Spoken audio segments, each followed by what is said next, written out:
Good morning, dear children. Today, for class 9 biology, we'll continue with the lesson number 7, diversity in living organisms. In the last class, we had classified the plant kingdom. Now, today, we'll be talking about the animal kingdom. That is the kingdom Animalia. Kingdom Animalia is made up of eukaryotic, multicellular, heterotrophic organisms. Now, you have learned about eukaryotic organisms. You know that multicellular organisms are those organisms which have many organs or tissues working together. You have also learned about the heterotrophic mode of nutrition. Now, these animals from the kingdom Animalia or these organisms, they are either herbivores or carnivores. Most animals are motile. Now, motile means those who move. So, they can move independently in search of food, shelter or mate. Mate means the partner. Animals are made up of many organ systems that aids means helps in performing specific functions that are necessary for the survival of the organisms. Kingdom Animalia is further classified into several following phylum. Now that whole classification I had shown you, that how is the hierarchy. So according to that hierarchy, it is further classified into several phylum. Now each phylum has its own class, subclass, orders, families, etc. This you have already learned in your previous lessons. Now let us see the classification. Under animal kingdom you can see the phylum. Now there are 10 phylum. They are classified as Porifera. Now please see to it that these words are new for you and their pronunciation is different. So you need to listen it properly in order to spell the word properly. So it is Porifera, Coelenterata, Platyhelminthes, nematode or nematoda. So those animals are termed as nematodes. Annelida, Arthropoda, Mollusca, Echinodermata, Protochordata and Vertebrata.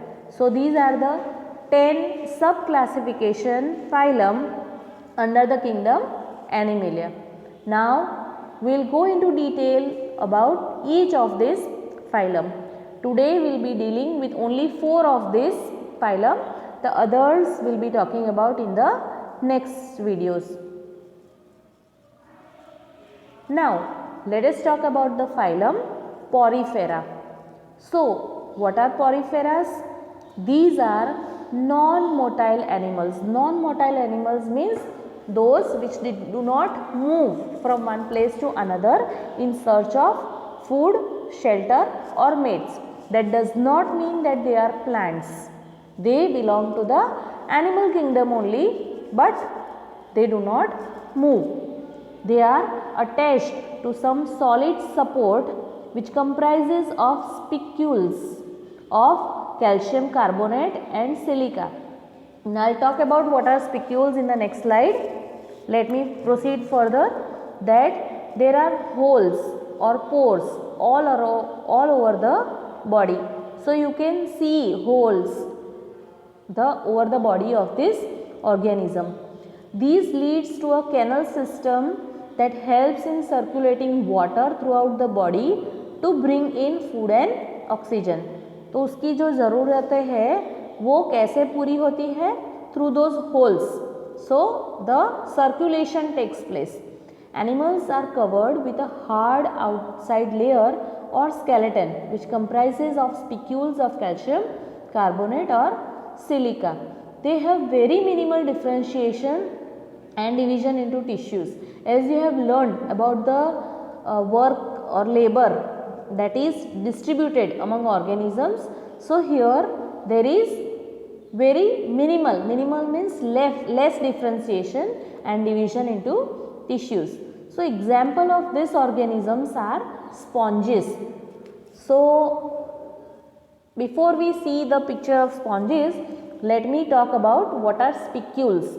Spicules are microscopic structures of hard crystal material with fantastic shapes unique to the different species of the sponge.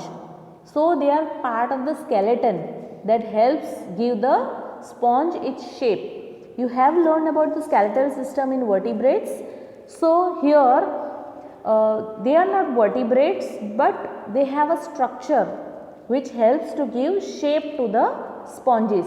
So here the sponge is example of such kind of organism. Now this phylum consists of the sponges. They are mostly marine. Marine means those which live in water, and very few are fresh water. All the animals are fixed in one place. The cells are loosely arranged. Animals are diploblastic. Di means two. So they are derived from only two embryonic cell layers, that is the ectoderm and endoderm, but no mesoderm. So you might have learned about the three layers, the endoderm, mesoderm and the ectoderm. So here these consist of ectoderm and endoderm only, not the mesoderm. So they have the outer ectoderm and the inner endoderm held with jelly like mesoglea. So what is mesoglea? Mesoglea refers to the tissue that is found in jellyfish that functions as a hydrostatic skeleton. Now what do you mean by hydrostatic skeleton? Hydrostatic skeleton is formed by a fluid that is filled compartment within the body. So you can see that the fluid is filled. You might have seen the jellyfish and you might have seen that it is filled. When you touch it, you will feel the smoothness or the sponginess. So that is the hydrostatic skeleton. So this was all about the phylum. The exoskeleton in the form of spicules is made up of silica or calcium carbonate, as we discussed before. So sponges have pores all over the body. Pores means small holes. Now these body pores are called ostia, and water from outside enters the body through this ostia and leaves through one large opening called the osculum. So this is just for your information. You must know that how does the body or how does the organism does the respiration, or how does it gets its food from. You can see in this figure the different types of sponges, and in the fourth figure you can see even the small pores in the orange color. In the next figure even you can see the yellow one, that is the sponge. So this was all about the phylum Porifera. Now we move on to the second phylum, that is the Coelenterata. Now Coelenterata are aquatic animals, and there is a cavity in the body having the name coelenterate. So coelenterate means cavity. So the cavity, the name suggests from the word coelenterate. So this body is made up of two layers of cell. So this is all about the phylum Coelenterata. You have to read the lesson in order to get the better understanding of the concept. So I request you all to please go through the lesson once, so that you will get a better understanding of the concept. Now when we talk about the examples of this phylum, it includes hydra and jellyfish. As I said before, they are aquatic animals.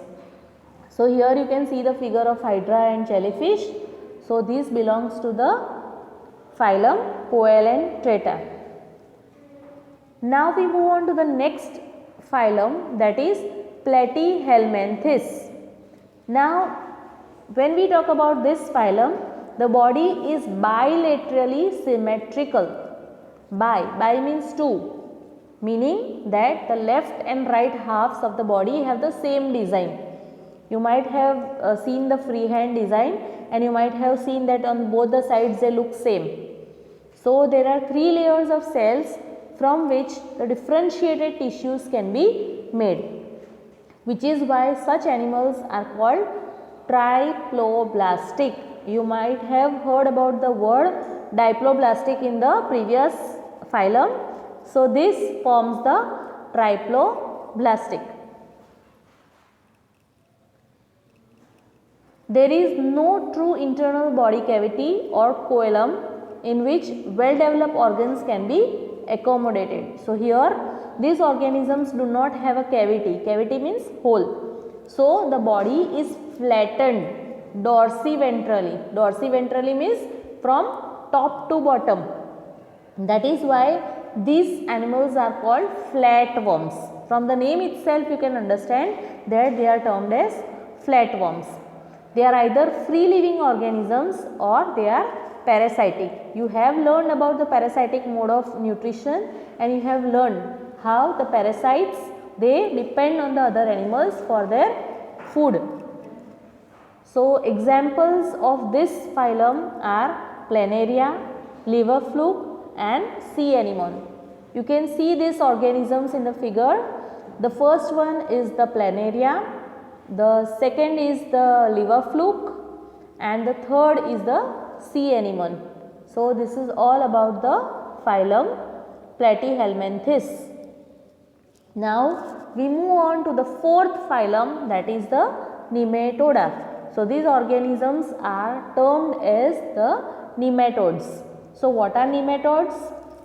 In nematodes the body is bilaterally symmetrical and triploblastic, as we have discussed in the previous phylum. The body is cylindrical rather than flattened. So this is the difference between the two. When we talk about the Platyhelminthes phylum and nematodes, you can see that Platyhelminthes were flattened, but here they are cylindrical rather than flattened. False body cavity or a pseudocoelom is present. In the previous one you had seen that there was no cavity, whereas in this they have a false body cavity. You might have learned about the false feet. So same way here also there is a false body cavity. You may be asked the difference between the two phylums. So please go through the characteristics and compare them, and on the basis of them you may be able to identify the organisms, or you may be able to differentiate between the two. So these are very familiar as parasitic worms causing diseases such as the worm causing elephantiasis. You might have heard about the filarial worms. So the filarian worms causes so that is a disease that is caused due to worms or the worms in the intestine, like the roundworm or the pinworms. So the examples of this phylum are Ascaris and Wuchereria.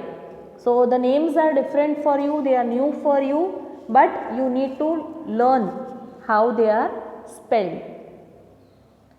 So you can see in this figure these type of worms, they are formed in the intestine and they cause certain diseases in the intestine, and we need to get it cured. So this was all about the nematodes and about all the phylums that come under the kingdom Animalia. Now the other 6 phylums will be talking later on in the next video. Hope you have got a better understanding of the topic. If you have any doubt, please feel free to ask me anytime. Have a good day. Thank you.